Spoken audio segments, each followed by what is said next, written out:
Am I early? Yep, I'm 2 minutes early. Go me. Go me. Hey, it's Ryan Reynolds, owner of Mint Mobile. With a holiday offer, I think that you're going to like. When you switch to Mint now, you'll get 3 months of premium wireless.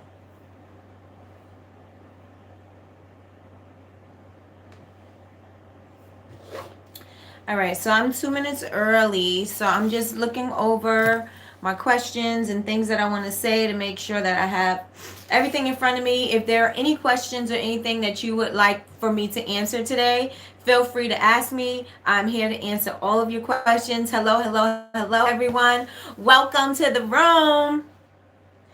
Um, let's just wait for a few more people because I'm early, and yeah, I'm like 2 minutes early. So I'm impressed with myself already. But if you have any questions, you can ask me right now so I can put them on my list so I don't overlook any questions.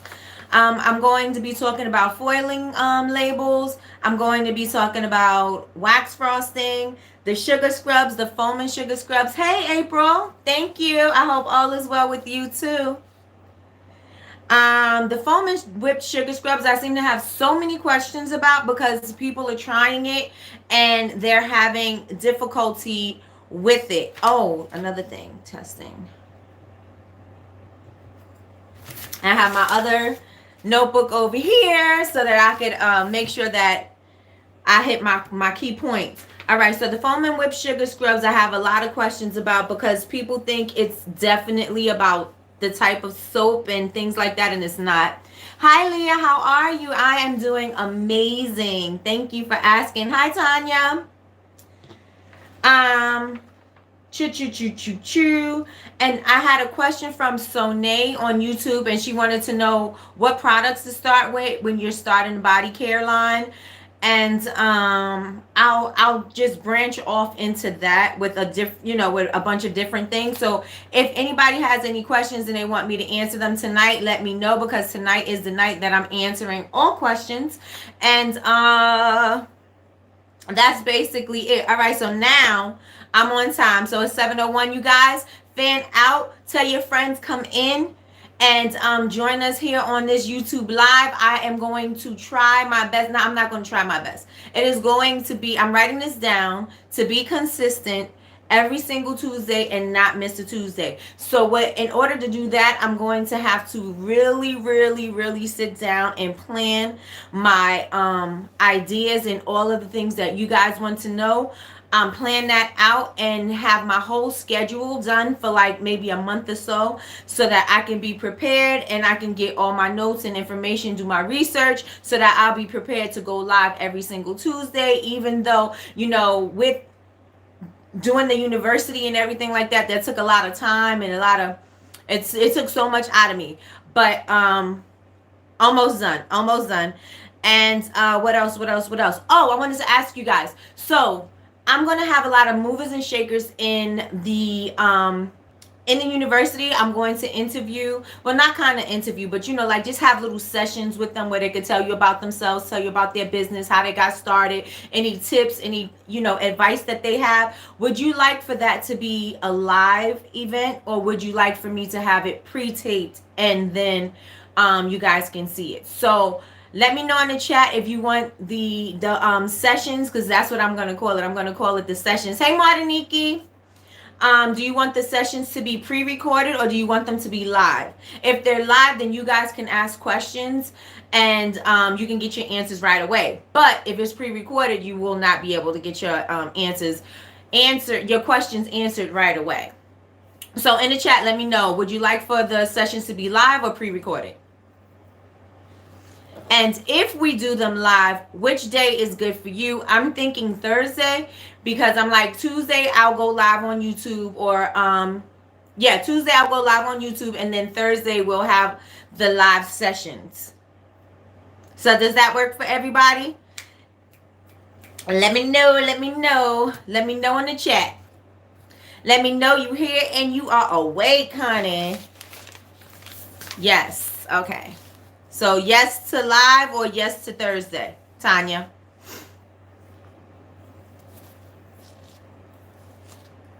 And I have it in my notebook. I have that question right there at the top.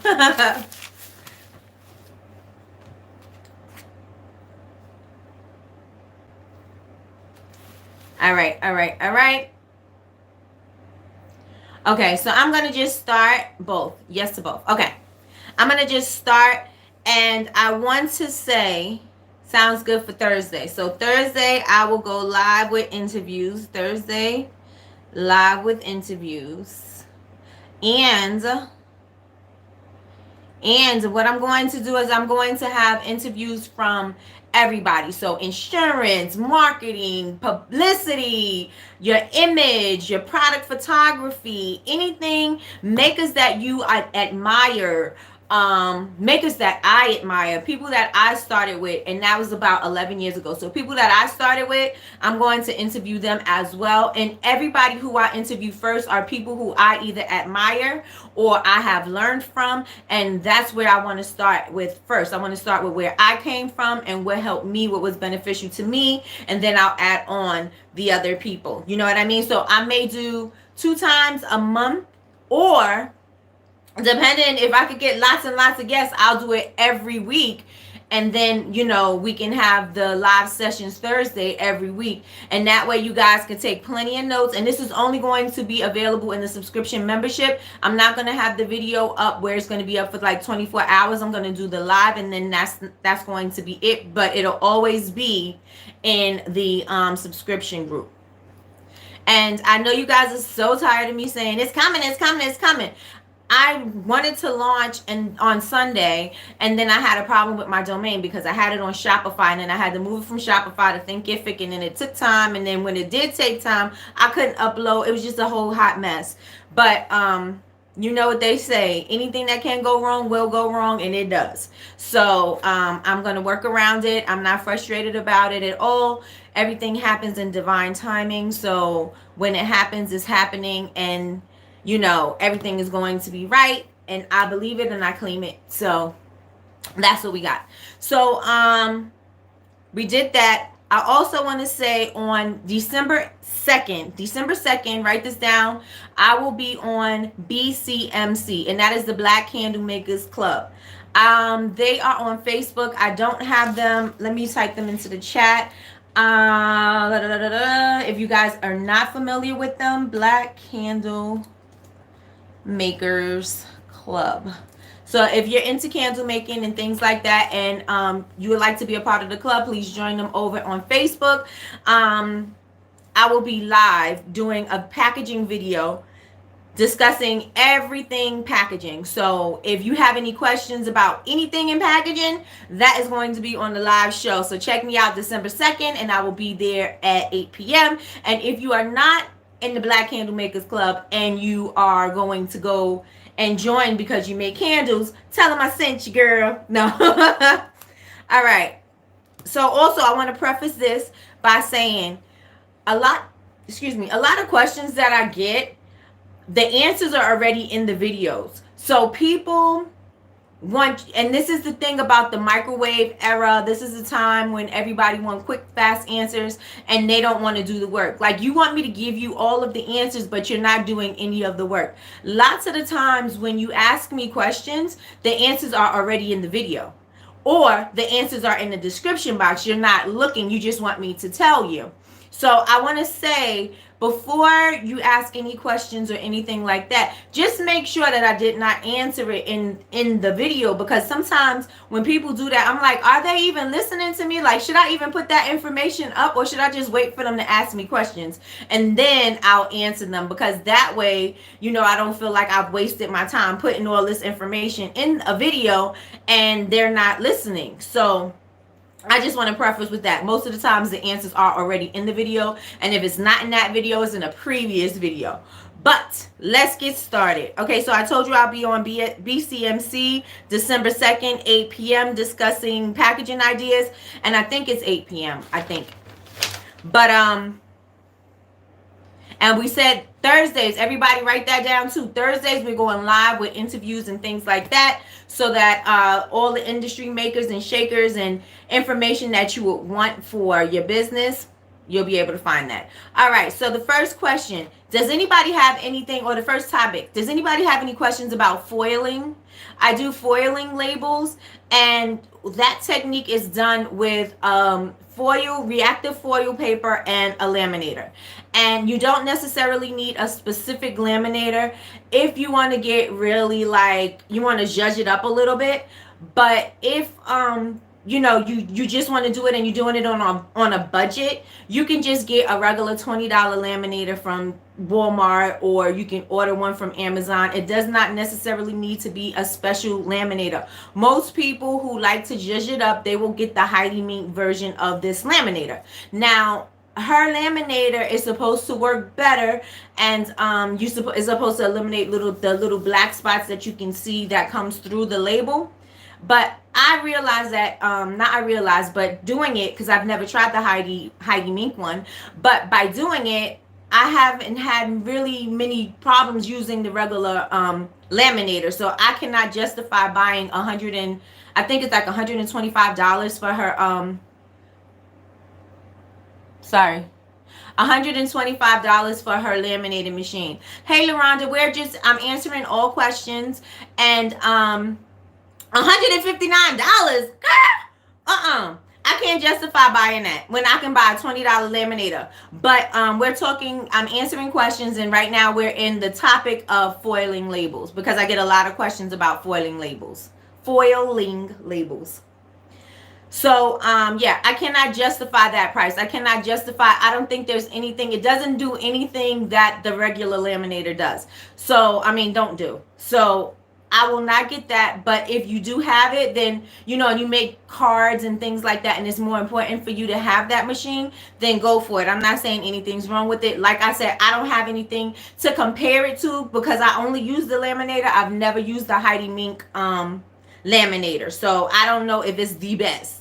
So I would not invest in that. I would stay economical, and I would just get the regular $20 Scotch laminator from Walmart, or wherever you could get this laminator. I know Amazon has a laminator, and what I do is they have a 3 mil and a 5 mil. I put it on a 5 mil and I let it go twice. Sometimes I let it go 3 times, and then I smooth it out and I let it sit for a second, and then I peel it off.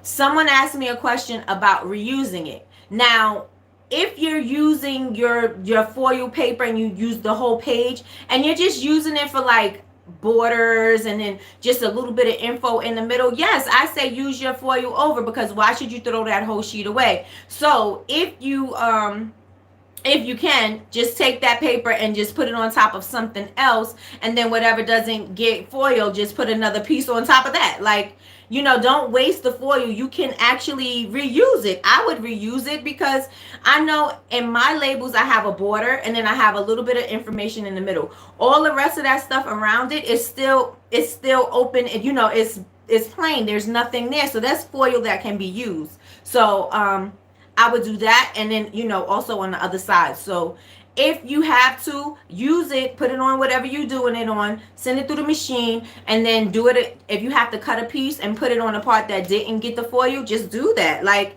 don't waste that foil. It's not expensive, but it's not cheap either. You know what I mean? Like, once you need a lot of it, it's not cheap. All right. So, and also, somebody has said, let me read this question. LaRonda says, yes, I just looked it up a few days ago. Great. I just bought the laminator through Walmart. Yes. Eden Secret says she's finding the Heidi Mink foil is not as good. I do use the foil. I use the foil, but I don't use the machine. Hey, Davita. How are you? So the foil that I use is the Heidi Mink foil, right? And you can go to Michael's and Joann's usually have a sale, so they'll have a buy one get one 40% off, or it'll be 40% off, and that way is the cheaper way to go about getting the foil. Or sometimes they'll have deals on Amazon, and then you could get 2 for, like, I got my rose gold 2 for I think maybe $20 or something like that, and it might have been cheaper than that, but the rose gold to me works the best. I have gold, I have the hologram, I have red, green, blue, and to me the rose gold just works the best. It just looks so pretty on everything, so I like that. What else? Oh, people ask me, you have to use the laser printer. Happy Thanksgiving. You have to use the laser printer. The reason why you're using the laser printer is because the toner activates the reactive foil. It does not work in an inkjet printer because an inkjet printer does not have toner. So you have to use, it is always, you have to use a laser printer. Period. There's no exceptions. There's nothing you can say. People's like, well, I think I should be. I can't. Do anything about that. I didn't make these rules. It's a toner and heat, and that is what make the foil stick. That's all I know. You know what I mean? Like, I don't know why it doesn't stick to an inkjet printer. It just doesn't. So you can't. Let me tell you. Okay. So yes, I seen Karen's video with LaRonda. I'm finding the same problem. And Karen, let me tell you, Karen is my girl. I love Karen. When I started, was she already? I don't remember if I was starting before her or she started before me. But either way, we've been in this game together for a very, very, very long time. But back to what I was saying. If you don't have a laser printer, you can go to Walmart. Walmart had laser printers for $50, right? So you don't need a good laser printer. You just need the toner of the printer, and the toner is toner. You know what I mean? Unless you're doing like color and things like that. And then you can still use your laser printer with your inkjet if you have labels that do that. But I'm going ahead of myself. So you can get a laser printer from Walmart for about $50. They had the LaserJet HP laser printers at Walmart at $49. The toner was $49 as well. The toner cartridges are very expensive. But when I had purchased mine, for some reason it was on a discount, and so I ended up getting my laser printer for $35. So you don't have to go out and buy a $400 laser printer. You can get one of the cheaper ones, because all you needed to do is to print the black ink onto your label so that you could use the reactive foil to send through the laminator. So you don't necessarily need to invest in one of those you don't necessarily need to invest in a laser printer unless that's something that you want to do. Like, I've wanted a color laser printer for a very long time because I do like laser labels, because they don't wipe off as easily. And so that is why I invested. Well, I didn't invest. I got it as a birthday gift. But that's one of the reasons why I wanted a full color laser printer, because I wanted to do my labels with it. Plus, I had some labels from online labels that I wanted to use with color ink. So that's that. Okay, so why don't the inkjet work? My favorite labels come from labelsbythesheet.com. You can get your labels from online labels. You can get your labels from anywhere. You could get them from Avery. You could get them from wherever you want. But just make sure that for the foiling labels, you need to use laser labels, or the labels that use the laser or the ink and the inkjet. But you have to use that. You can't use inkjet labels on a laser printer because the laser ink will never dry. So you have to use laser pages, sticker paper on a laser printer. Okay, so does anybody have any other foiling questions so that I can answer them before I go on to the next topic, which is going to be wax frosting? Anyone has any? Okay, Davida, I did answer that. You can go to Walmart. Walmart had them for $50. I even tried Best Buy, and I didn't find a better deal than what Walmart had. So you just need a standard black ink laser printer. That's all you need. Hey, Violet, my sister queen friend. Yeah, all you need is just a standard black ink printer, because all you need is the toner. That's all you need. So any questions as far as the foiling labels, or any label questions at all? Do you have any label questions?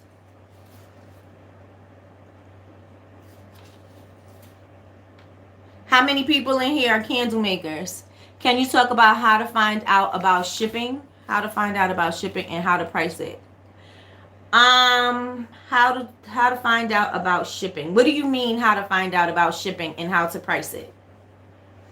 Most, if you have a website which is on a host like Shopify, BigCommerce, Etsy, anything like that, most of them can do it by the weight, and they can do it in real time by the weight. So you can just say your item weighs 6 ounces, but you want to make sure that if your item itself by itself weighs 6 ounces, you want to make sure whatever packaging that is going with that item, if it's a box, is it tissue paper, is it crinkle paper, all those things, you want to actually put that item together with the crinkle paper and everything, the box, and see how much that weighs, not just the item itself, because you will hurt yourself in shipping by not doing it actually with the actual weight, because you're adding weight onto it. And if you are on one coast and you're shipping it all the way to another coast, shipping can be extremely expensive. So you want to make sure that you're as accurate as you can with your weight. So most websites or most hosts,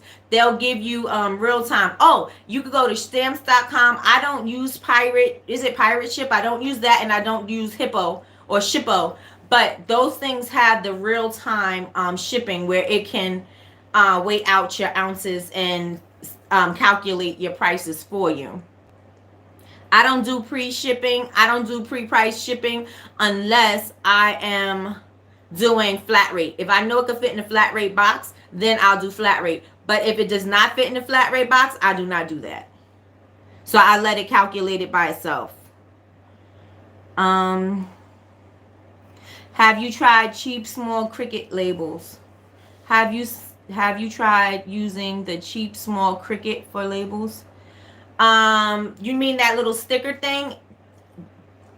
Dina Mac? If I'm saying it right, do you mean the little sticker thing from Cricut?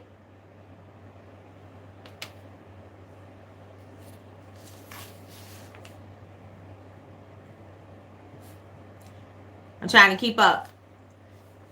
All right, Violet, you can put it right there in the chat, and then I'll answer your question. And Simply Blessed, you too. Okay, so Dina Mac, I have never tried that, and I would actually need to see a picture of it. The only little stickers that I've seen them do like the little unicorn things, and like kid stickers. I haven't seen it to do it for like labels for products.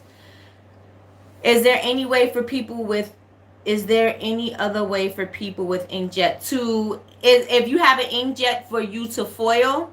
No, I don't think so. I know you can emboss, but that has nothing to do with inkjet. You can emboss it with a stamp pad and embossing powder, and then one of those little heat guns. You can emboss it that way, but I don't think there's any way that you can do the foiling with the inkjet, because you need the toner to make foil paper. Is any way to make foil paper? I'm not understanding Simply Blessed. How to make foil paper? I have an inkjet printer too. Violet.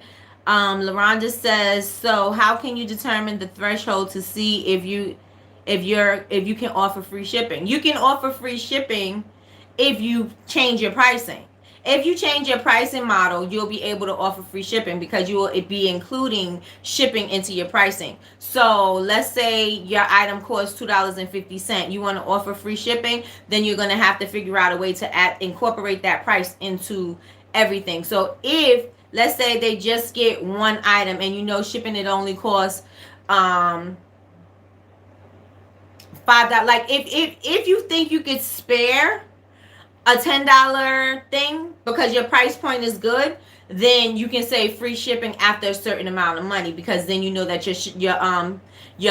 the products can go into a flat rate box, and then you'll know that you'll be spending a specific amount. So you'll know that you'll be spending like $8 in the flat rate bubble rate, or you'll be spending $12 in, well, it's not $12 anymore, prices went up, or you'll be spending $12 in the medium flat rate or $18 in the big flat rate. So it depends. So you have to incorporate that into your prices. So if you have to add a little extra into your pricing, then that's how you can you can make sure that your free shipping is covered. So it's not really free, but it's free to people. It sounds good to them.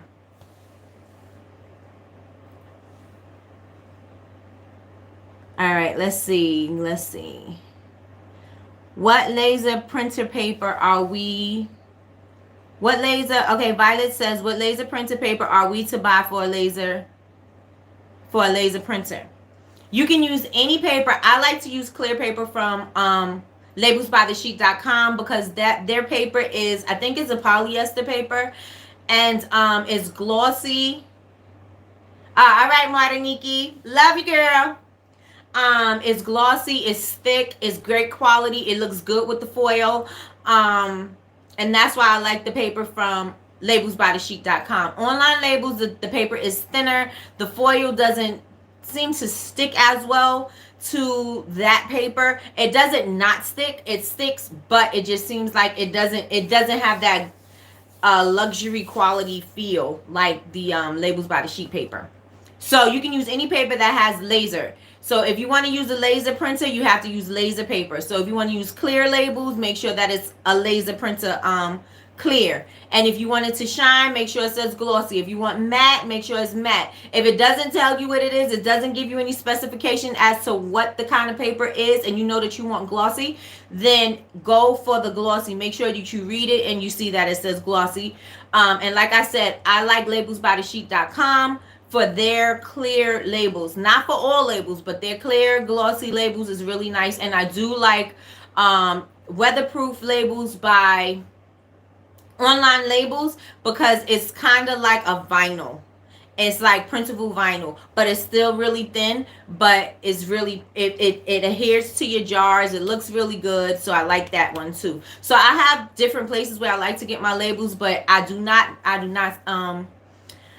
don't compromise with online, with Labels by the Sheet. I keep getting them confused. I use both of them, but I don't compromise with Labels by the Sheet. Their clear labels, because I think their clear labels are the best. Sorry, I'm in a small Cricut label maker. You have to send me a picture of that because I don't know. Is that? No, it's not me. Okay, this is the light. I don't know what that looks like. Walmart has them for $40 and was thinking about getting one, but I do make my labels with the inkjet and the laminator. I think if Walmart has it for $40, Dina Mac, I think you should go ahead and get it, and it's a good investment. I'm telling you, it's a great investment because sometimes when you use inkjet printer and inkjet labels, the labels smear, and especially if you use something with oil, you use something with alcohol, the ink smears on your label, and when people take pictures of your product and it smears, it does not look good, and that's not what you want for people to see. Cricut Joy, I was thinking the same, getting that to foil. Yes, the $40 printer at Walmart is a great investment. If I don't tell you anything else, I would tell you to definitely invest in that printer because you don't necessarily need to have the best top of the line printer in order for you to have the foil to come through. The foil is still going to come through because it's still a toner. So definitely I would say invest in that. Do you have a video showing how you make the labels? Yes, I do have a video on how I make foil labels. It should be like the 5th video back. I don't know, because I put a lot of shorts up now. So I do have it though, but it's in there. It's at the top of the line. It's not at the bottom. I do show how I do foil labels. All right. So is there any other foiling questions? Did I answer everybody's question? I don't want to have skipped over anybody's question or didn't answer it correctly. The Joy one. Somebody has to send me a picture or send me the video of the Joy Cricut label maker so I can see it.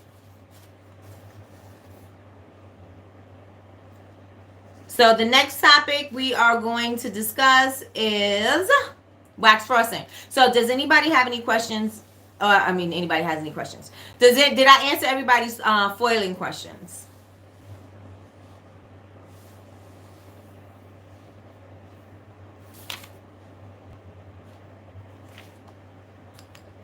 I should have music when I'm waiting for you guys to respond, like Jeopardy.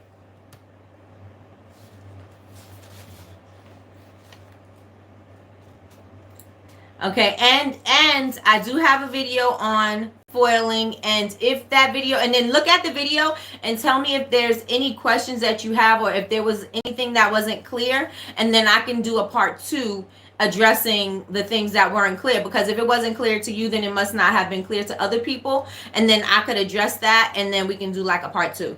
So let me know after you watch it if it was helpful and beneficial to you.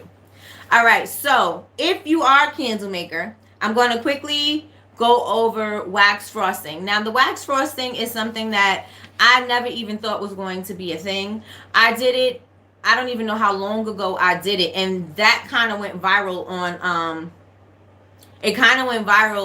YouTube, and I'm like, I didn't even, people started asking me questions about it, and I'm like, I put that video up like a year or two ago. I didn't expect it to pick up the traction that it did pick up. So I wasn't prepared for everything that came with the wax frosting.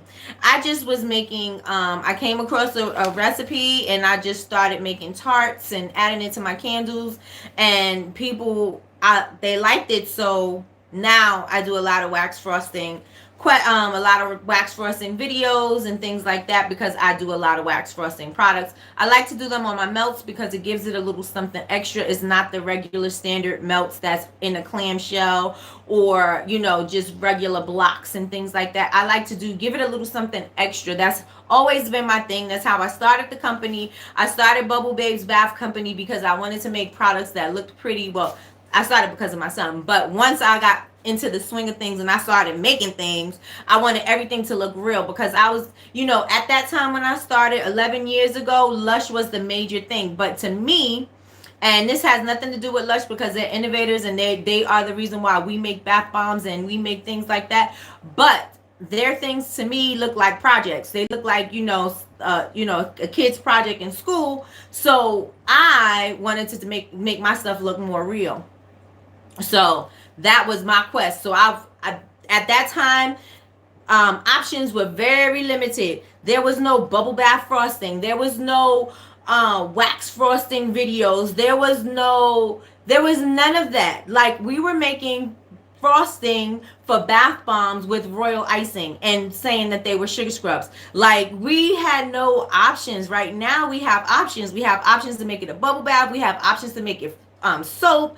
But we didn't have those options before. So, or you can make hot process, cold process soap onto onto your bath bombs, and that could be your frosting. But we had less options. So I say that to say, that's what, that was my quest a long time ago when I started, was to make everything look like real food. And some of my earlier projects, oh my gosh, horrible. But I came a long way. I came a long way. Okay, thank you, Davida. Thank you, Violet. I've been using Eco Soy Melt for my wax melts and get zero frosting. Not the frosting on the melt itself, like frosting in the candle, not like that. Like whipped frosting, like it looks like buttercream frosting. I just purchased UV inhibitor to help with my soy wax frosting. Haven't used it yet. What kind of wax are you using, Dina Mac? Eco Soy Melt. What is Eco Soy Melt? Is that a parasoy? Is it just soy? I haven't used UV inhibitor yet. I use 6006 for my candles itself. Soy, the thing about soy is that it's going to frost. It depends on the weather. It depends. It's so many things. Soy is like so temperamental that it does frost. Like when I used to use 464 or 444 in my candles, it always frosted. So soy does that. I do use, like I said, I do use 6006, and that's the wax that I like to use. And then the frosting frosting blend that I use to frost my cupcakes is a blend No, it used to be a para soy blend. Now it's an all soy blend. But yes, 464 Frost. So you have to work that into the aesthetic of the candle, or use tins, or use black jars, or jars where you can't see through them, in order for the frosting not to bother you, because frosting does take place. So people ask, and the frosting that I'm talking about is like frosting on a real cupcake.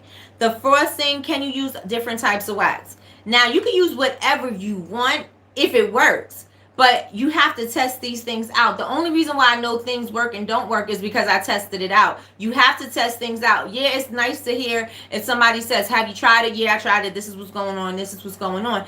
But you want to be able to test these things out yourself and see if your wax works. Like, I don't work with cocoa anything. I don't work with coconut wax. I don't work with apricot wax. I don't work with all those other waxes. I work with parasoy, period. So I don't work with those other things. But if that's something that you work with, then you could test it out and see, because maybe it does work. I've tried a cocoa blend just to see if it would make a frosting, and it does. So if you test things out, you'd have to see, what works, and you have to try your proportions, see what works and what doesn't work, and then you always take notes. Everything is a testing thing. You can't take my word for anything, because if something works for me, it may not work for you, and we may not be using the same products. We are not in the same area. We're not in the same kind of environment. You know what I mean? Like the humidity, the weather, the cold, the this. It's so many different elements that come into play when you are making candles and things like that. So you have to test these things out, especially because your products are going to be traveling all over the world, or wherever they're going. You want to make sure that everything is tested, and you have to test it. You can't just take my word for it, because if something should happen with your product, you can't say, oh, well, Nikki said you could do blah, blah, blah, blah, blah, and then something happens. You have to make sure that you are testing properly, and that you are testing thoroughly, so that you know what's going on with your product. And if anybody says, well, this is what happened with my product, you already know that my product, everybody, you got to trim a wick, right? So let's just say a lot of people say the glass will break, the soot or whatever is on the wall, or they'll make up excuses. They'll tell you it's your fault, but you want to make sure that you do everything in your power to try all these different things that could go wrong, so that you can see how to fix it. So not even see how to fix it, but you know that it could happen, so that when somebody say this is what happened, you be like, oh no, that's not what happened, because my candle, I power burnt my candle for whatever. So you know that those type of things don't happen. You know that your glass don't get too hot. You know that your glass don't break. You know that your glass is good for candles. You know what I mean? Like, you need to test these things out. Don't just go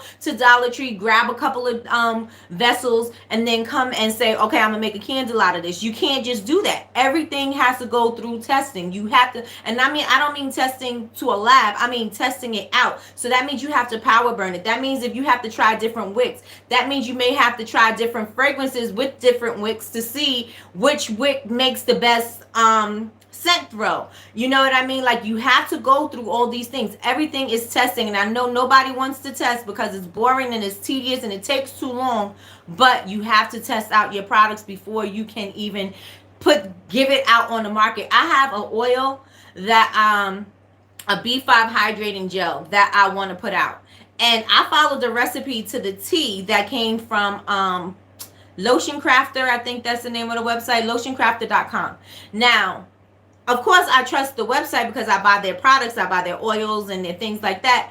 But who's to say that I didn't do something, I did something wrong, or I didn't do something the way it should have been done, and now somebody's face is going to break out because I tried this recipe that they had. I need to go through testing. So I've sent out my product to people to try it, to test it, and let them know this is an experimental thing. I need you to try it and see if it works for you. Please let me know. Let me know if you have any reactions. Let me know if it could be thicker. Let me know if, just let me know these different things, because you need to get the feedback of the people in order for you to know what to sell. Because once people tell you what they're thinking, you could tweak your product so that it could be the best product that you can make. So with that being said, testing is the most important thing no matter what you're doing. Um, so a lot of people try to work around testing their products and you can't. I'm sorry. I know you would like to get your product out on the market faster, but I definitely do not suggest that you do it that way without testing. So I think you should test everything. Um, do do do do do.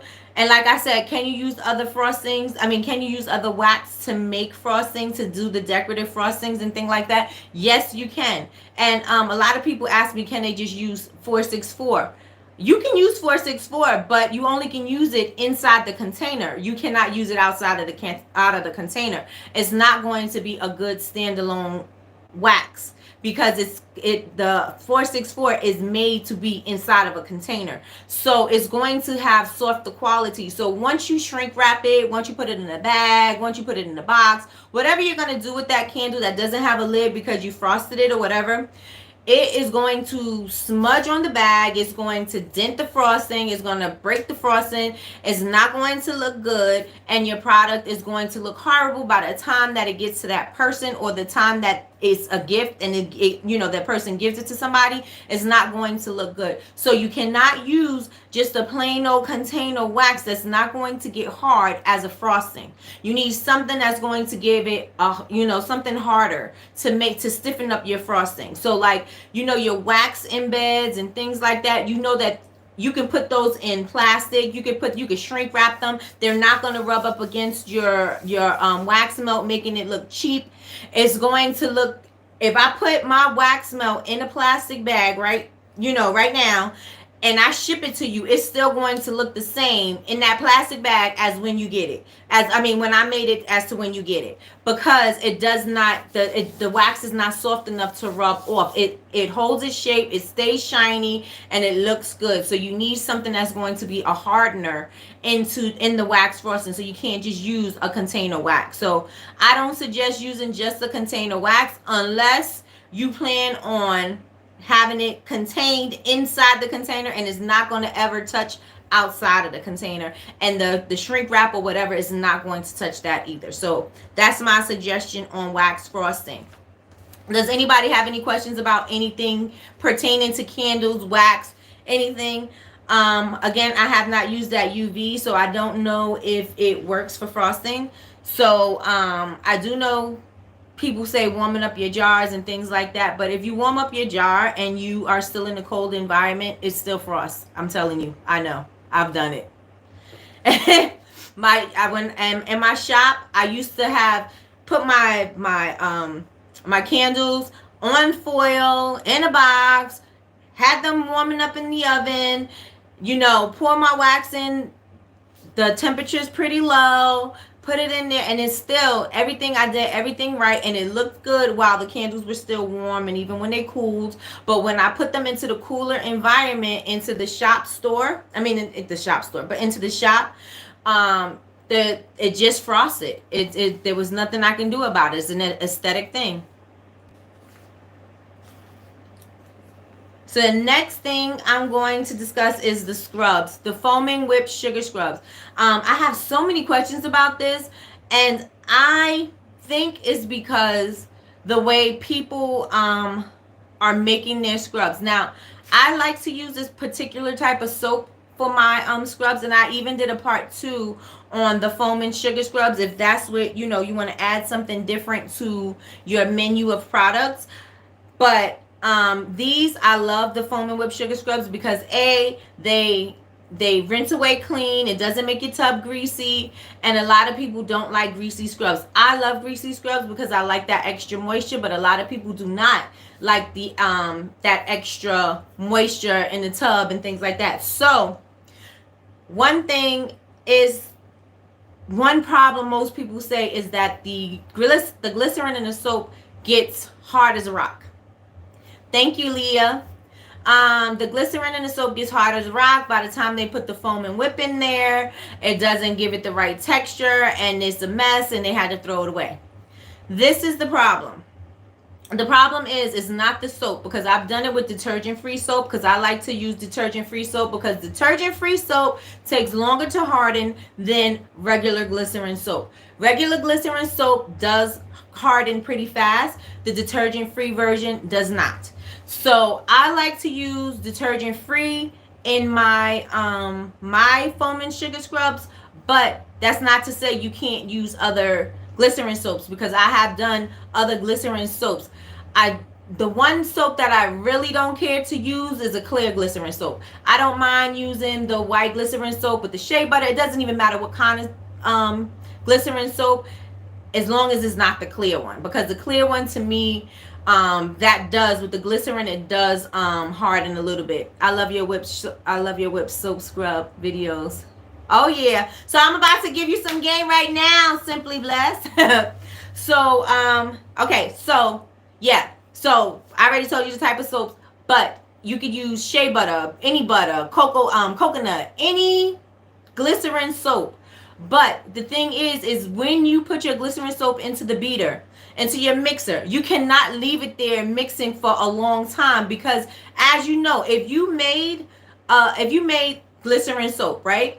And you making it in your container, or you making embeds, no matter what you're making, right? So you're making glycerin soap, you know that it hardens immediately. It takes no time. If you're using detergent free, it takes a really long time for your layers to harden and things like that. But if you're using regular glycerin soap, it hardens immediately. So imagine you have that glycerin soap inside your cold bowl, right? And it's mixing. So your bowl is already cold, so your soap is already starting to harden. You have your mixer going. Your mixer is cooling your soap down even more. And then your glycerin is making your soap stick together, and it's becoming a gloppy mess. And it's starting to harden. There's no way to loosen that unless you stick it back in the microwave to loosen that down, right? So you have to think that if you're just using regular glycerin soap, that is going to start to harden, because the bowl is cool, and then you're letting your mixer cool down your soap even further.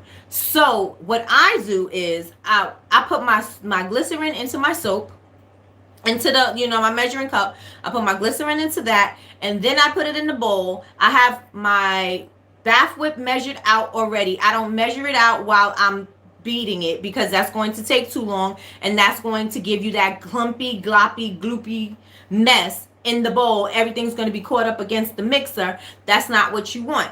So I mix my glycerin into my soap, into my mixing glass. I mix that up, put that into my mixing bowl.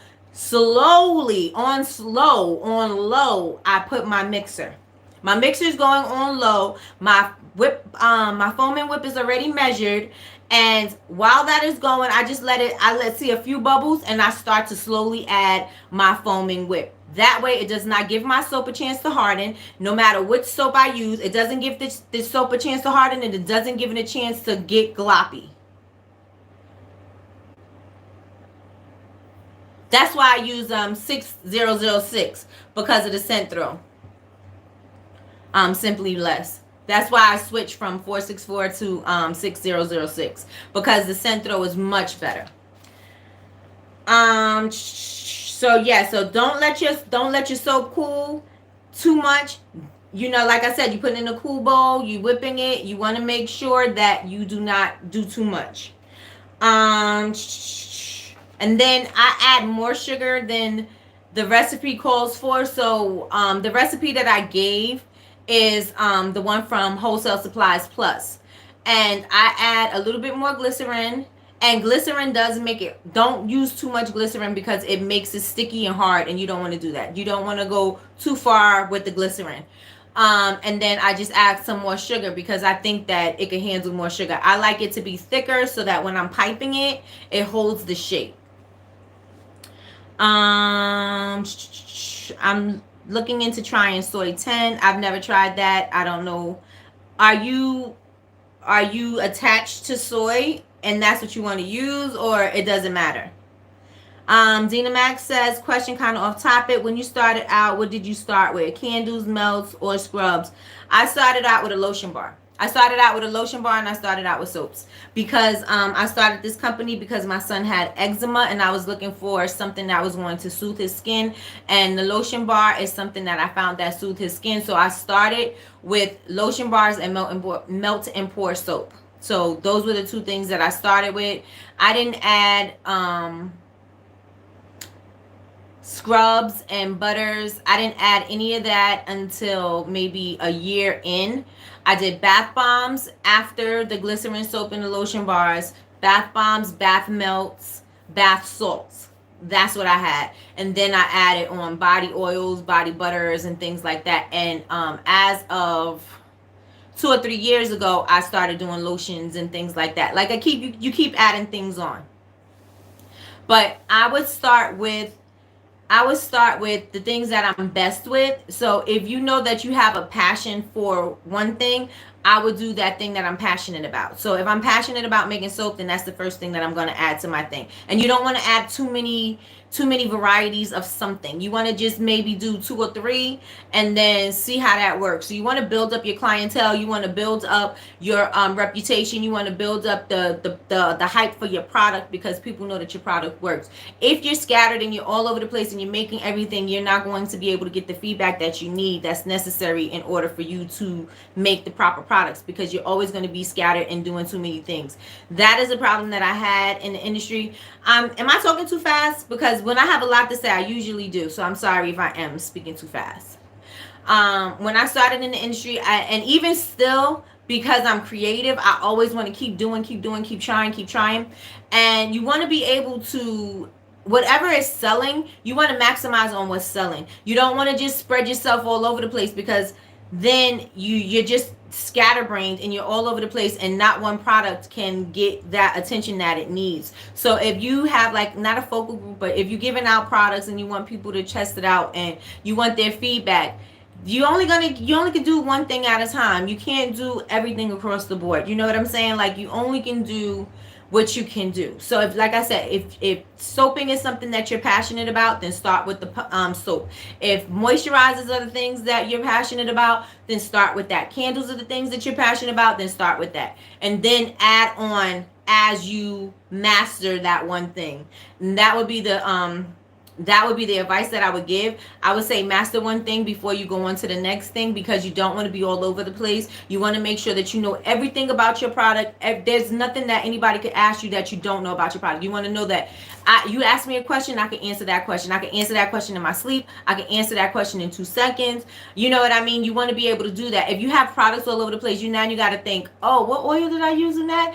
What did I put in there? How does it work? Who's it good for? So you want to make sure you master. So master that before you go on to something else. My son suffered with eczema since he was 5. I had to use herbs on him because I didn't know what else to do, and it worked. No more eczema, 7 years. Yep. So the lotion bar for my son worked immediately. He was about 6 and he's 19 now, and those scaly patches, they have never come back. So he had like dry scaly patches on his side, like snake skin, and they never came back. So that lotion bar recipe really helped him. And then the next thing that I came up with was an oatmeal and honey soap, and that's because it was helpful for him. I didn't know how to work with lye at that particular time. I had a soap and mentor who showed me how to use lye, but I was just using the melt and pour oatmeal and honey base, and that's what I was using for his skin. And then I was making other glycerin soaps with that. Oh, and at the time too, when I first started, I was using bases. A lot of the times I used lotion bases, the foam whip base. I use that now. I make my own. I don't buy the base that's already made. I make my own from a recipe that I got from Etsy. Makes perfect sense, because I've noticed people will try to see how well you know your product. Yeah, you want to know your product inside and out. You know what I mean? Like, you have to know what's in it. You have to know what these things do. You have to know the benefits of it. You have to know if you have a certain disorder or you have something, somebody has, like a pregnant person, certain pregnant people, I mean, not certain pregnant people, but pregnant people cannot use certain essential oils is what I want to say.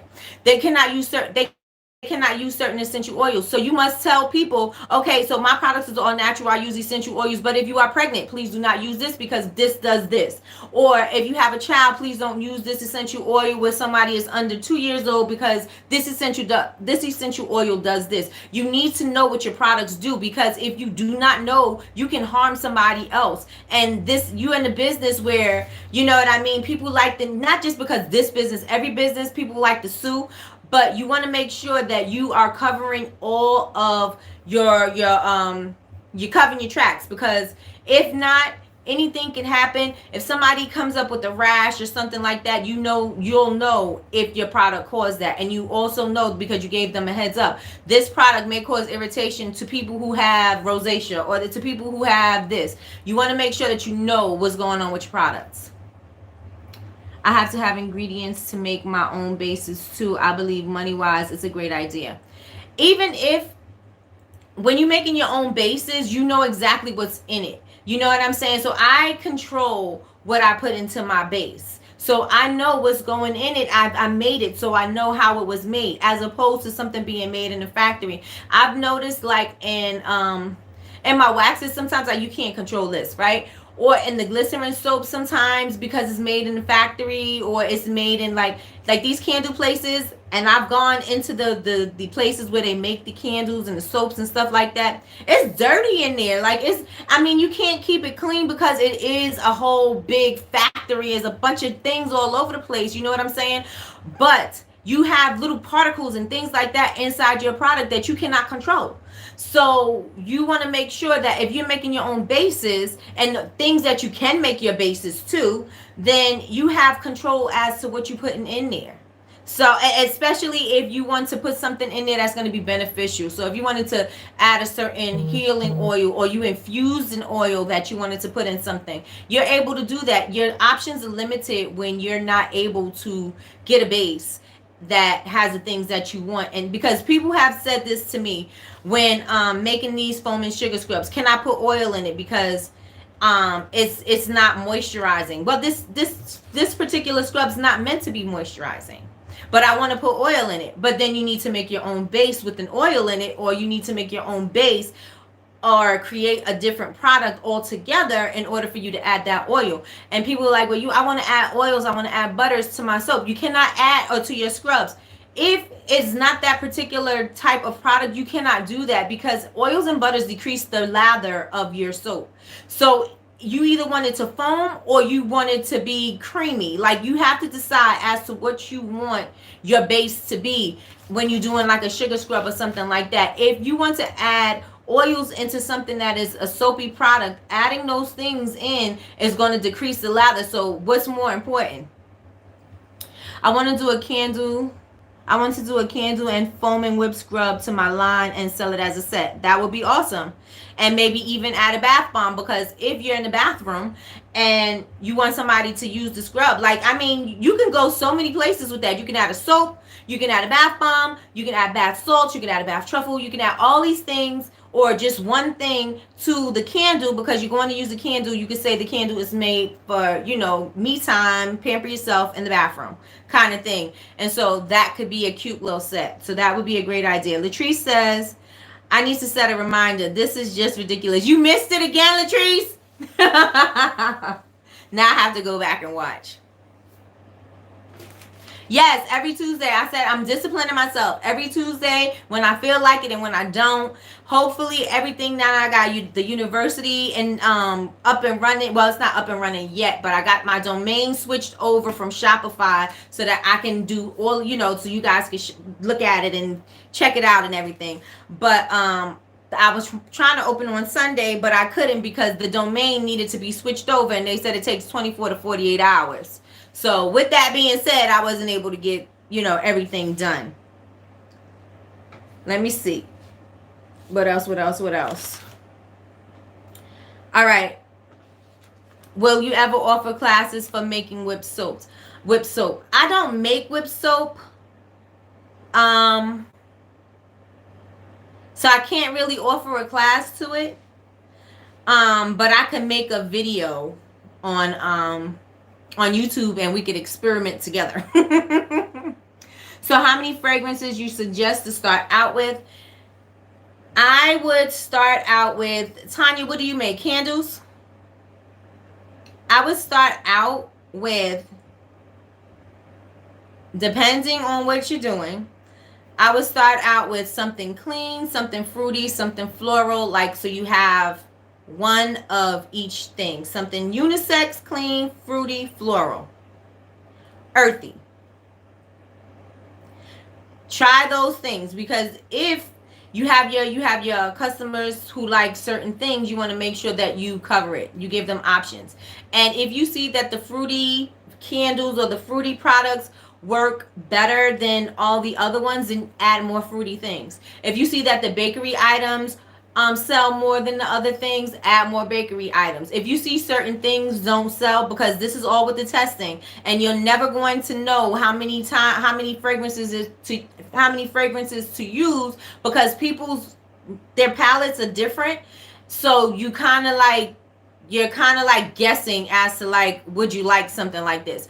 But if you're like at an event or something and somebody comes up to you and they say, well, do you have something like floral? Yeah, I have something floral. Do you have something that smells like a cupcake? Of course I got something that smells like a cupcake. And that way, you don't exclude certain categories of people because you don't do certain scents. And just because it doesn't appeal to you doesn't mean that it won't appeal to somebody else. You know what I mean? I hate doing florals, but people love florals. So that's when, I'll add florals that don't smell too nauseating, that people love lavenders, and I'm on the fence with the lavenders, because lavenders tend to go on the old side, so it could smell like cleaning products or it could smell like an old lady. So lavenders have like a range that you have to find a happy little medium in the lavenders to find something that doesn't smell like cleaning products, that doesn't smell like Fabuloso, and it doesn't smell like the old lady, like Old Lady Pearl. So you want to make sure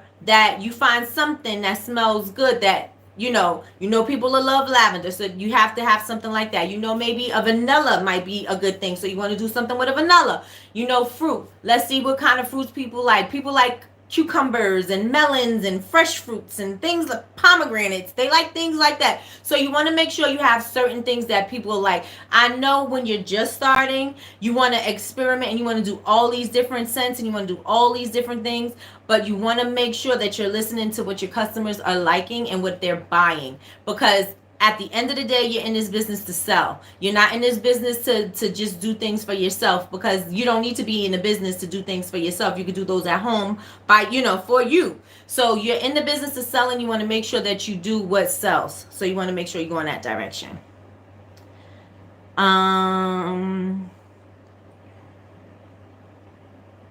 Okay, starting out, Latrice says, I know I couldn't deal with my house looking like it was, so I had to clean it.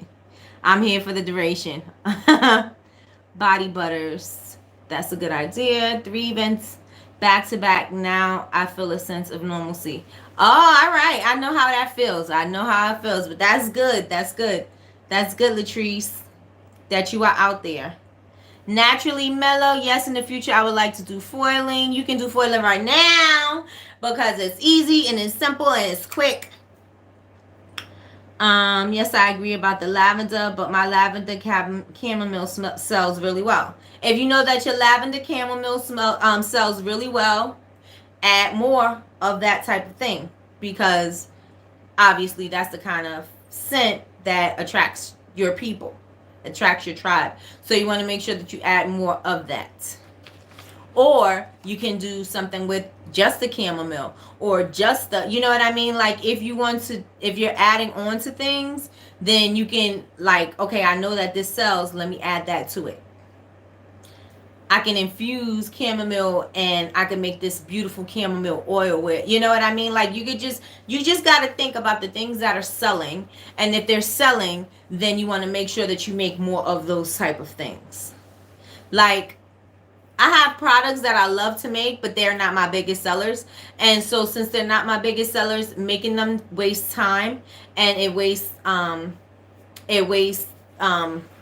tools and supplies and things like that, because now I have to buy those particular things for that particular item that doesn't really sell, that is not really making me money, when I could be spending more money on these containers and these products over here, so I could buy more, which would be less expensive for me because I'm buying more than, to make my soaps and things like that. So you have to be able to rein it in, so you can see what is really selling, so that you can invest more into those particular things, so that you can make more, so you can sell more. So I think those are all the questions that I had about okay, so they wanted to know how many start with what you what products to start with when you're doing body care. Oh, I did address this. So you want to start with the products that you are passionate about. The products that you're passionate about, the passion is going to come through when you talk about it. So if it's a product that you made for your son, if it's a product that you made for anybody in your family, just a product you made for a particular result, you know that you're going to have a certain level of passion explaining that. People understand and feel that passion when you are talking about your product, and they feel that when you're communicating what your product does to them, and that helps sell the story. So your story, you have to have the story, and the story sells your product, because they're not really they're not really buying your product, they're buying into who you are. So when I talk about lotion bars, I can talk about lotion bars endlessly, because that's the first product that I've made for my son. You know what I mean? And there was nothing that I can do for my son's eczema. He was scratching, he was itching. There was nothing that was soothing his skin. This is the only product that I used that worked for him, and it was so emollient that he didn't have to scratch, because within lotions are very thin, and it doesn't give you very much coverage. So his eczema started flaring up, and when I put this lotion bar on him, it just covered him, and it just soothed his skin. So I can talk about that endlessly. So that would be one of the first products that I would naturally go towards, because that's something I'm passionate about, and I know that it works, and I know that a lot of people are suffering from eczema, and a lot of people are suffering from eczema not just because of topical products. It might be something that is dietary, you know what I mean, or they're not drinking enough water, or they're allergic to gluten, or they're this, they're that. There's so many things that are related with eczema that you have to, if you're not passionate about eczema, and because you are experiencing it in your life, then you're not going to be able to help somebody else whose child is suffering from eczema, because you can't relate to what they're going through. I can relate to another parent with eczema because my son had eczema, and I can tell you what I did for my son with his eczema. I can tell you that also there's dietary things that you can do to enhance so that you can make sure that he doesn't have these flare-ups, to reduce his flare-ups. I know that there's certain foods to avoid, and those type of things, or herbs that you can try. These type of things will help you tell your story, and this is what you want to do. You are always telling your story. That's what your brand is. Your brand is you always telling your story, not your product, not your logo, not your color scheme. It is always about you telling your story. So your story is always, always, always, always selling your product. So does anybody have any questions? Yeah, I love the fruity dessert smells. Right, Leah. She likes the fruity dessert smells, but perfume sells better. And so you have to go with what sells better. You have to go about what sells better is the thing that you go with. And then you just add on. You can add on. You can always add on. You know what I mean? You don't want to do too many. You don't want to spread yourself all over the place, and then you can't focus. So you hone in on that product, master that product, and you sell that product. My problem is I want to do it all. I do too. I'm a very creative person, and I always want to do things, and I'm always trying things. So I understand you, Tanya. Simply Blessed says, I have lupus. I have extremely sensitive skin. That is why I want to learn so I can make my own stuff. Sometimes I can't find nothing for my skin. And so Simply Blessed, I would use unscented products unless you're using an essential oil. I would just keep my line, and that could be your story. I'm not sure like what you sell and how you sell it, if you're selling anything right now, but I would do unscented, I would do essential oils, and I would leave it there. I would not do color. I would not do fragrance oils, because you want to keep it as natural as possible, because those type of issues, fragrances can flare up certain issues in somebody's body, and you don't want that. And so you can say, I'm offering unscented. And I noticed that a lot of people like to have unscented products, and they like range. Like, I didn't know that I should have an unscented foaming sugar scrub, but I had a customer who had a disorder or something, and she said that she would really love to use a sugar scrub, but she can't use it because of the fragrances and the colors inside the foam and whipped sugar scrubs that I do irritates her skin. So what I did, I made it without color, I made it without fragrance, and she loved it. So it doesn't have to be boring products. You don't have to just say, I just make a body butter and I just make a soap and there's no scent. It does, you know what I mean? It doesn't have to be boring. It can be, you just have to use your brain to think of outside the box. You know what I mean? So I would have never thought to do an unscented foam and whipped sugar scrub. Never, never, never, never, never. But I was like, oh my gosh, a customer came up to me and she told me, and I was like, oh, that's amazing. People might, I'm not even thinking of the people that the fragrance might irritate. So you want to think of things that, this, you can tell that story. I know that my skin is, and this is to Tanya, this is to Simply Blessed. I know that my skin is extremely dry, so this is what I do for my skin. And this is why, it works for me, because I'm not applying artificial scents, I'm not applying artificial colors, but what I am using is blah blah blah blah blah blah blah, and this works for me. Dina Mac, starting out, would you recommend social media, flea markets, Etsy, Shopify, etc. for marketing? Okay, so starting out, I always recommend social media. Stay on your social media. And if you are not following me on social media, follow Bubble Babes University. Let me put that in the chat. Follow me. Wait a minute. Hold up. Wait a minute.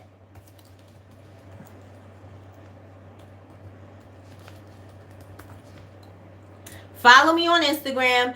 In the morning, when I am posting, I am definitely checking on everybody who is following me, or everybody who is in my chat or in my YouTube. If you like my comment, if you like my good morning comment, I'm on your page and I'm checking to see if you post it. Post 3 times a day, because sometimes the people do not see if you post it or not. Just because you think you're doing posting too much, that don't mean somebody saw your post. So you want to make sure that you give people options to see your post no matter what time of the day it is. So you want to make sure that you do something in the morning, the afternoon, the evening, and you may want to do 2 times in the morning, 2 times in the afternoon. Like, it depends. You got to do what works for you.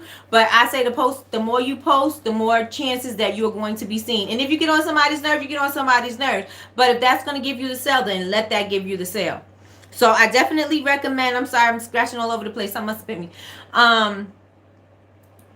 I definitely recommend social media. I definitely recommend flea markets. I recommend farmers markets. I recommend all of those markets, craft fairs, all those things, high school events, all of those crafting events that they have. I recommend those, because that strums up your local customers. Etsy, I recommend Etsy, because Etsy has their own customer base. So you don't really have to do so much work. You just have to figure out what your tags and things are going to be. And Shopify, I'm not a fan of Shopify, and I have Bubble Babes University on Shopify, and I still wasn't a fan of Shopify. Shopify is just, I just don't mesh well with Shopify. It's not my thing.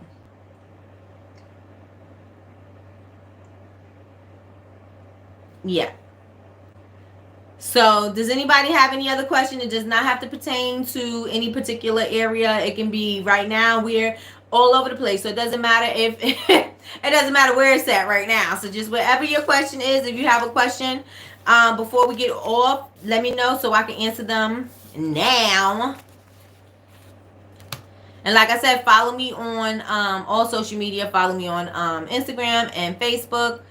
And I'm also on Pinterest, but I'm on Pinterest, and I'm on TikTok, but I'm on as just Bubble Babes, not Bubble Babes University. And don't forget, December 2nd, I will be on Black Candle Makers Club. That's on Facebook. I will be live, and I will be discussing everything that has anything to do with packaging. So everything about packaging, I will be discussing. Is there any topics that you guys would like me to cover on the live that I should cover for the upcoming weeks? Oh, thank you so much, Simply Blessed.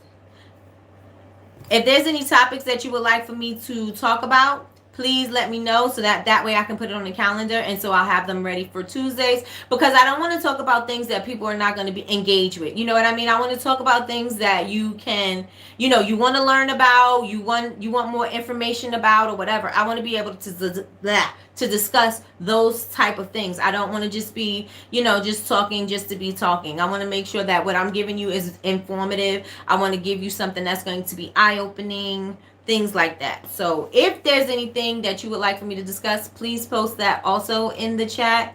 And if you have any other questions. And cue the music.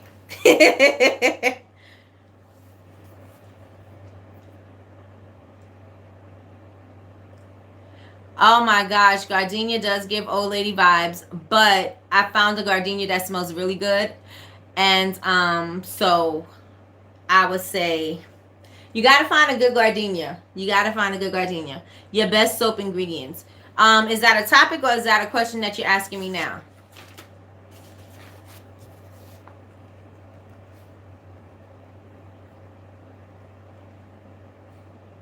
Ingredients.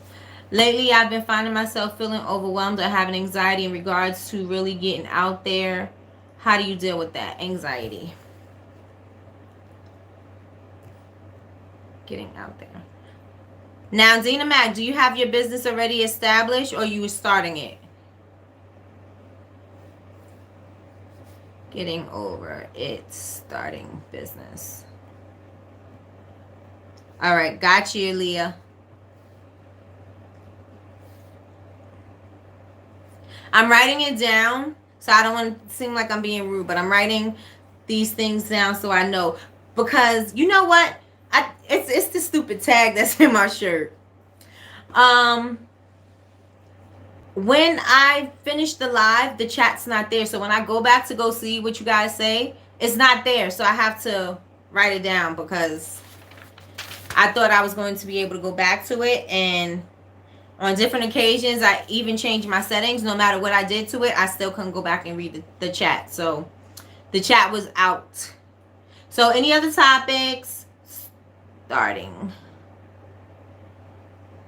Any other topics or anything like that? So I have my best soap ingredients, anxiety and how to get over it, starting your business, right? So should a person do both Black Friday and Small Business Saturday?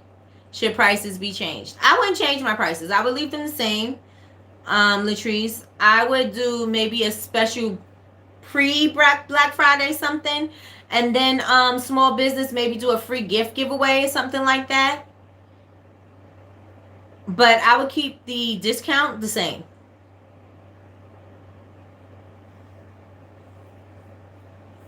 And you guys, and since I'm on that free gift thing, the free gift, instead of, some people can't afford to discount their products. If you can't afford to discount your products, that means that you are not pricing your products high enough, and that you need to raise your prices. And if you feel like you are not getting the customers that are paying those prices, you don't have the right customers. You have cheap customers, and customers are going to always expect cheap things from you, because you sell cheap things and you want to keep them. You don't need to keep them with cheap products. You just need to find new customers that's going to spend that money, because that's the goal. The goal is to sell products. I need a shirt that says that, right? The goal is to sell. I should definitely have a shirt that say that. Latrice, okay, I did that. Violet, can you discuss next week about the wicks to use with candles? Violet and wicks. Candles. Okay, so with that, it's very it's very touchy, because there is no candle, there's no wick guide that's going to give you accurate enough information, because of because of areas that you live in, because of the fragrance that you're using, the type of fragrance that you're using, the type of vessel that you're using, the type of, the type of wax that you're using. So if to do wicking is going to be, I wouldn't say it's difficult, but just because of the different variants, wicks may change. Like, I started using CD wax. No, CD wax, wicks. I did CD wicks on my jumbo candles, right? And they seemed to work, but they worked when I used 464 wax. Only, like, not only, but like my frosting, and then my 464 was the base of my candle. So the CD wicks worked well for that. But then when I changed my wax to 6006, I couldn't use the CD wicks anymore because the CD wicks didn't work well with that wax. So I had to change my CD wicks to Eco Wicks because my Eco Wicks work better with the 6006 and the vessel that I use. And even sometimes, I tried to use, I changed my vessel because I do the big jumbo mugs, and I changed my vessel to like those Irish mugs, the taller mugs, the like cappuccino mugs. Or what are you making those big tall ones? I think it's a cappuccino. So I put 2 of the Eco Wicks in there. I didn't get any scent through at all. Same wax, same way to, same design, same everything. It just didn't work. And then I did one with 1 wick, and then that kind of worked, but it didn't work as well. So I now need to figure out a different wick to use for that vessel. Now, the wick works for the other vessel. It works for the jumbo mug, but it didn't work for the Irish mug. So it depends. You got to do a lot of testing, and that's the only thing that I really don't like about candles and wicks and things like that, because it's so much testing and there's so many different variants as to how something would work, and the success of something and the failure of something, because certain things just don't work with certain things. You could get a rose fragrance from one candle company, and then you could get another rose scent from somebody else, and that wick won't smell. You know what I mean? Because maybe one will give you a better hot throw than the other one. So you have to make sure that you're testing it. And I tell you, I really dislike wick testing. I really dislike it because it's just too tedious.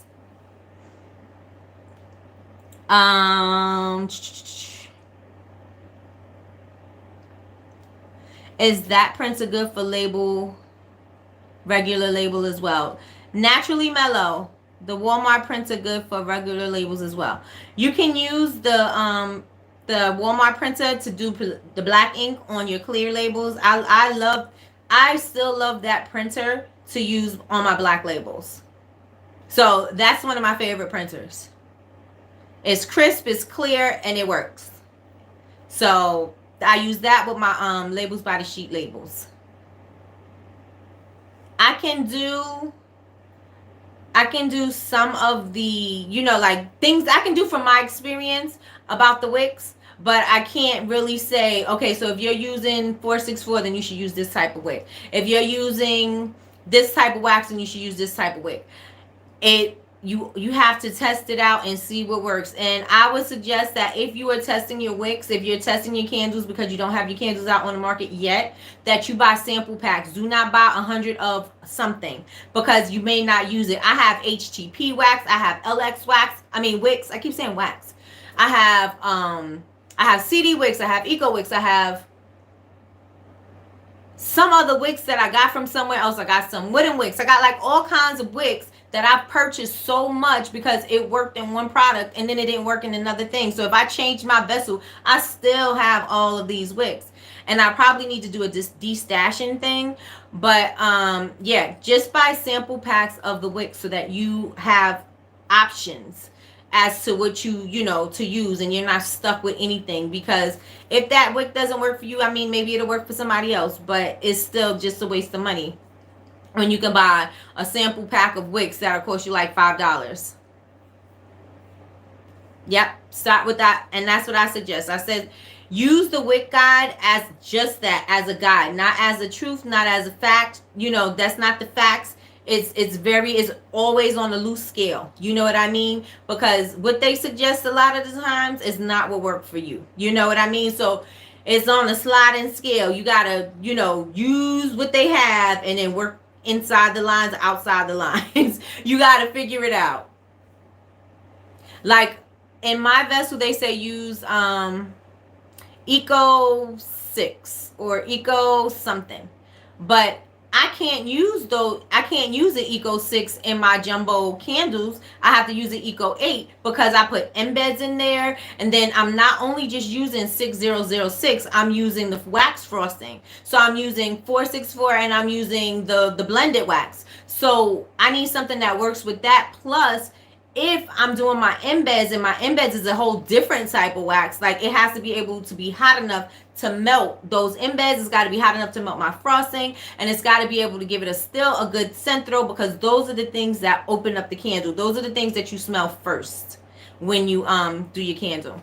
Because the embeds got to melt, the frosting's got to melt. So you got to make sure that those things smell. People are not going to wait until all that frosting melts down and they'll be like, oh my God, that candle smells amazing. They're not going to wait till that. They're going to say, oh my God, that candle sucks.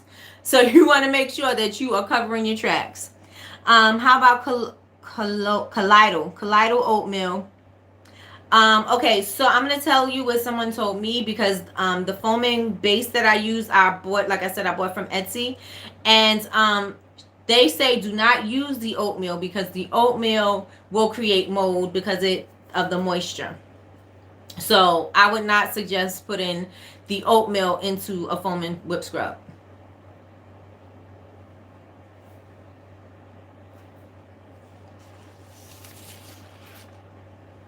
All I see is Violet saying, right? Okay, right?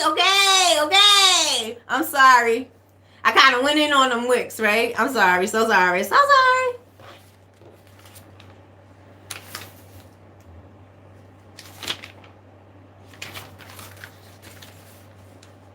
All right, y'all. So we good? Do we have any other questions? Any comments? While you got me?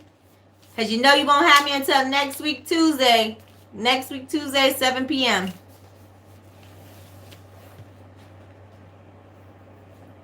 We'll be at the same back time and the same back channel. And if there's anybody that you would like for me to interview, and I really don't want to call it an interview because it's not really an interview. I just want to have it like friends talking and just like sharing things. Another topic is suppliers. Xenamax suppliers.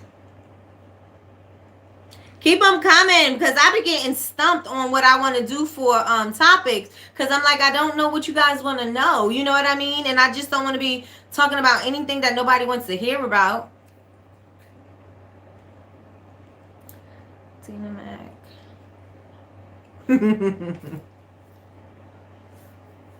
Thank you, Leah. Happy Thanksgiving, Latrice. So I want to say, if like I said, if you have any people that you would like for me to interview or sit down with, please send me a message. Don't send me a message in this chat, because like I said, I won't have access to this after this live is over. So send it to me on Instagram. You can DM me, or you can send it to me on Facebook. Send me a private message. I do open those. If there's anybody that you would like for me to interview, and if there's anybody that you want to, not anybody, if there's any topics that you want me to discuss or classes that you would want me to have, I wrote down, I'm going to do, what was it? A whipped soap video. I'm going to do that, and like I said, it's going to be an experiment. So if I fail, we fail together. I don't know if it's going to work. I've never done it before. Hey, I got 11-1 on my thing. So, in synchronicity. All right, you guys. I hope you have a happy holiday with your family. And eat well. Whatever you're going to do. Another one, workspace setup. Oh, that's a good one. That is a good one, especially if you're in a small space. Let me write that, especially in small spaces. That was a good one, Xenamax. Bath melts. What do you mean bath melts? You want me to do a YouTube video making bath melts? Because I have this dope recipe that I love for bath melts. And I actually have it in the red velvet candle. I mean, not red velvet candle. The red velvet bath bomb. That heavenly truffle recipe is, I have that recipe in the video. That's one of my favorite. That's the recipe that I started my bath melts with 11 years ago. So, yes, yes, yes.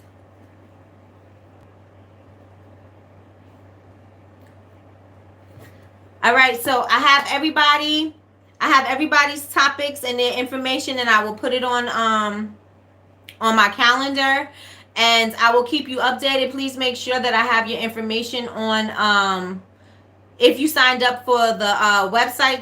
If you signed up for the website, I will have all of the information there, and I will actually probably come on live to give you guys some information about what's going on with the website. Maybe not, because Thanksgiving is Thursday, but I'm not cooking, so maybe I will. Maybe I'll come on. Gift box sets. Who said that? Tanya.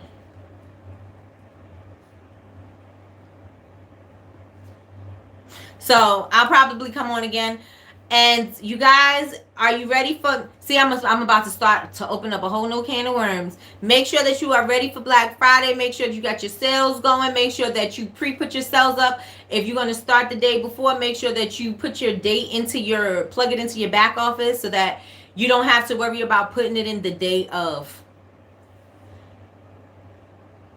I'm a candle baking. I just started in full scent. I got to wait for it to come up on my computer. I just started with full scents, and I'm not getting any luck getting people to buy. What do you suggest? Okay, Simply Blessed. Where are you selling? Where are you selling your candles? I think this is just a nervous tick, because it's nothing's really itching. But there's a tag in my shirt.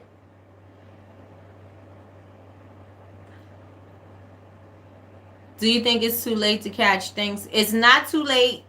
Thanksgiving, if you already have products, no. Christmas, absolutely not. You have plenty of time. I say you have at least until the 11th or the 15th to get your stuff in the mail. So you have plenty of time. You just have to be consistent and disciplined, and you have to make sure that you are consistently posting and you're consistently informing your people of what you got going on. And it can be successful, and you can even do things locally. You can let people know that you have products. You can do pop-up shops with maybe you got a friend who has a salon, and maybe you guys can invite a bunch of people and you can have a pop-up shop and do something like that. You can do, if you have friends in a restaurant, maybe you can set up shop in there and sell products there. Maybe you know somebody in a cookie shop, maybe you could do something there. Like the options, there's so many things that you can do. So you're not completely messed up for Christmas or Thanksgiving. Simply Blessed, where are you selling your candles?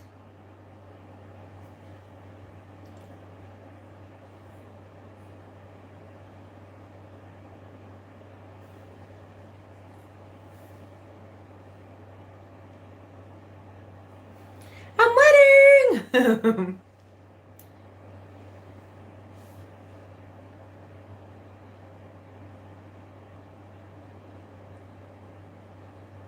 All right, you guys, have a very good night, and thank you so much for the topics. Thank you so much for the information and for your feedback. With the wick guide, use 2 wick sizes above and below. That has worked best for me. I hope you will have some luck with your wicks. That's an excellent idea. Also, sometimes the wick suggestion, the type of wicks that they tell you to use, is not even the best type of wick to use. So you kind of like got to play around with that too. So you guys have a great, happy, I don't want to say happy Thanksgiving, right? Happy Thanksgiving if you celebrate it. And I hope you guys have an amazing day. Hope you have an amazing Black Friday. Sell lots of products if you have your stuff out there. Sell lots of products, and make sure that you are posting more than normal for Black Friday, and perhaps maybe do some Facebook ads or Instagram ads. And maybe I'll go live tomorrow, and to make sure that you guys are getting ready for Black Friday if you're participating in Black Friday and Small Business Saturday. So with that being said, I will see you guys around. And make sure you follow me on social media so that we can stay in touch, so I can be all up in your business and say why you're not posting. Where's your good morning post? So that's it. See you guys. Have a good night. Love y'all. Oh yeah, don't forget to thumbs up this video. And it's only up for 24 hours. So if there's a question or something that you needed in here, make sure that you get it in within 24 hours so that you can see it. Because if you do not, this video will be gone forever. Sorry, it won't be gone forever, but it will be gone off of YouTube. So good night, you guys. Thumbs up, thumbs up, thumbs up. Tell your friends about it. Do all of that. Notifications, Tuesday, 7 p.m., all of that. Good night, guys.